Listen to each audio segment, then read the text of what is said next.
வணக்கம்ங்க. இது உங்கள் கொங்குலன் சேனல். இந்த வீடியோ என்ன பார்க்க போகிறீங்கன்னா, இயற்கை விவசாயம்னு இப்போ கரண்ட்டில் எல்லாம் ட்ரெண்டிங்காக போகுதுங்க. அது ஏன் இப்போ கரண்ட்டில் ட்ரெண்டிங்காக போகுது, அது என்ன பின்னணி, அதெல்லாம் தாங்க பார்க்க போகிறோம். சரிங்களா? சரி, வீடியோக்குள்ளே போகிறதுக்கு முன்னாடி நம்ம சேனலை வந்து சப்ஸ்கிரைப் பண்ணிக்கோங்க. கூடவே அந்த பெல் ஐக்கானை வந்து ஆளில் போட்டிங்கன்னா இயற்கை விவசாயம் சம்மந்தப்பட்ட புது புது விஷயங்கள் நமக்கு தெரிஞ்சதெல்லாம் சொல்கிறேங்க. அதை நீங்கள் தெரிஞ்சுக்கலாங்க. சரிங்களா? சரி, வாங்க வீடியோக்குள்ளே போயிடலாமுங்க. பார்த்தீங்கன்னா, முதல் பார்த்திங்கன்னா இயற்கை விவசாயம் தான் பண்ணிகிட்டு இருந்தாங்க. செயற்கை விவசாயம்னா என்னன்னு தெரியாது நம்மளுக்கு. அப்போ இந்த செயற்கை விவசாயம் எப்போ வந்தது, நம்மளுக்குள்ளே எப்போ புகுத்தப்பட்டதுன்னு கூட சொல்லாமுங்க. எப்போன்னு பார்த்திங்கன்னா, பச்சை புரட்சி தெரியுங்களா, க்ரீன் ரெவல்யூஷன், அது வந்ததுக்கப்புறம் தாங்க இந்த ரசாயனமெல்லாம் அப்படியே கொஞ்சம் கொஞ்சமாக உள்ளே வந்ததுங்க.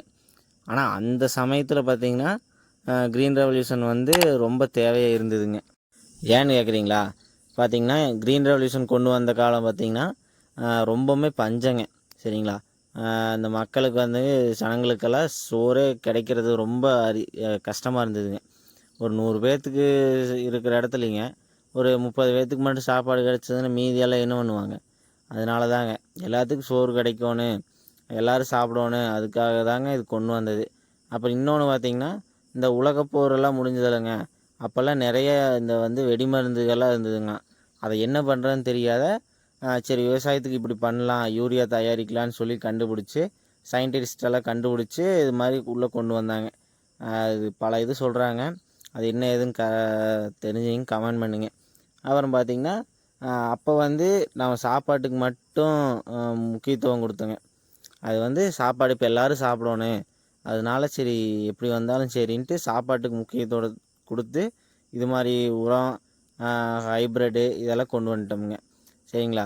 அந்த நேரத்தில் வந்து இந்த சத்து பாருங்கன்னா எப்படி நாட்டு இதெல்லாம் பார்க்கலிங்க. முக்கியமாக சாப்பாடு, எல்லாத்துக்கும் சாப்பாடு கிடைக்கணுங்க. அதுக்காக தான் கொண்டு வந்தது. அது பார்த்திங்கன்னா அப்போதைக்கு கரெக்டாக இருந்ததுங்க.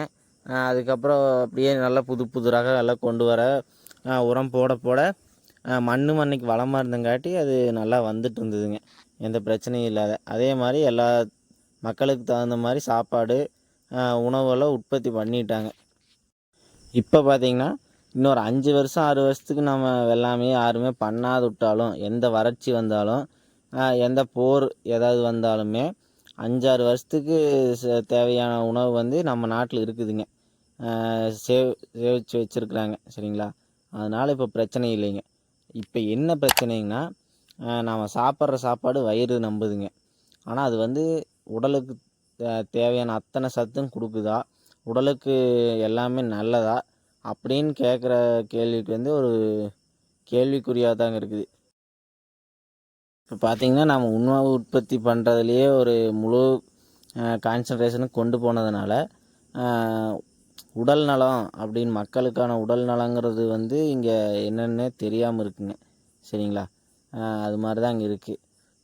புது புது வெரைட்டி கொண்டு வர்றது தப்புன்னு சொல்லிங்க, அதிக தேவை இருக்கிற போது மட்டும் கொண்டு வந்தால் நல்லா இருக்குங்க. சரிங்களா? இப்போ இந்த நிலமையில் என்ன இருக்கிறாங்கன்னா, உணவு உற்பத்தி வந்து இப்போது தன்னிறைவு ஆயிடுச்சுங்க. சரிங்களா? நம்ம நாடு அடுத்தது என்னென்னா உடல் நலத்துக்கு பார்க்கணுங்க. ஏன்னா வயிறு நம்பினா மட்டும் பத்தாதுங்க, மனுஷன் வாழணுன்னா நல்லா இருக்கணுங்க, நோய் நொடி இல்லாத. முதல்லலாம் பார்த்திங்கன்னா சுகருங்கிறது என்னென்னு தெரியாதுங்க, இந்த ப்ரெஷருங்கிறது என்னென்னு தெரியாது, கேன்சர்னு என்னென்னு தெரியாது. இப்போ பாருங்கள் என்னென்னலாம் வருதுங்க. பிறந்த குழந்தைக்கு சுகர் இருக்குதுங்க. அப்புறம் பார்த்திங்கன்னா அது எதனாலங்க வருது? இந்த மாதிரிங்க பூச்சி மருந்து அடிக்கிறதுனால, களைக்கொல்லி, மெயினாக களைக்கொல்லிங்க. இதெல்லாம் ரொம்ப எப்படி சொல்கிறதுங்க, உடலுக்கு நம்ம இதுக்கு டேரெக்டாக தெரியாதுங்க. இப்போ ஒருத்த மருந்து எடுத்து குடிச்சிட்டானா அவன் டேரெக்டாக செத்துருவான். இதே நாம் இப்போ விவசாயம் பண்ணுற சாப்பிட்றதெல்லாம் பார்த்திங்கன்னா ஒரு ஸ்லோ பாய்சன் மாதிரிங்க, கொஞ்சம் கொஞ்சமாக நஞ்சு நம்ம உடம்புல வந்து ஏறிட்டே இருக்குதுங்க. இதெல்லாம் தவிர்க்கணுன்னா கொஞ்சம் இயற்கைக்கு மாறினா மட்டும்தாங்க முடியும். இல்லைன்னா இது எங்கே போய் நிற்குன்னு தெரியாதுங்க. நமக்கு மட்டும் இல்லைங்க, அடுத்தது மண்ணுக்கும். சரிங்களா? நீங்கள் இப்படியே செயற்கையாக போட்டு போட்டு போட்டு போட்டு மண் வெள்ளாமை பண்ணிகிட்டு இருந்தீங்கன்னா, அடுத்தது பார்த்திங்கன்னா மண்ணே மலடாயிருங்க. அடுத்தது வெள்ளாமை பண்ணுறதுக்கு அந்த மண் ஏற்றதாக இருக்காது. சரிங்களா? சரி, இப்போ என்ன தான் சொல்ல வரேன்னு கேட்பீங்க. நம்மளோட கான்செப்ட் என்னங்கன்னா, ஒரு புது புது விஷயம் வருதுன்னா அதை ஏற்றுக்கணுங்க. அது வந்து எந்த பாதிப்பும் இல்லாமல் சூழலுக்கும் மக்களுக்கும் எந்த பாதிப்பும் இல்லாமல் இருக்கிற வரைக்கும் அதை ஏற்றுக்கலாங்க. சரிங்களா? நம்ம புதுசாக வர வேண்டான்னு சொல்கிறது அது முட்டாள்தனங்க. சரிங்களா?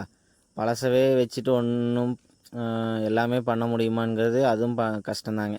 புதுசு வருதுன்னா அது வந்து பாதிப்பு இல்லாமல் இருக்கணுங்க.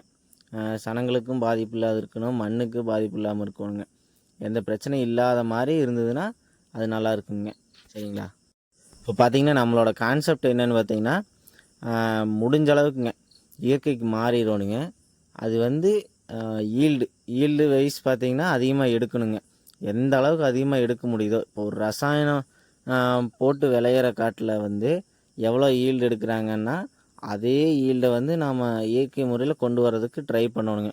முடியாமலாம் இல்லைங்க, அதுக்கான இது செய்யணுங்க. சரிங்களா?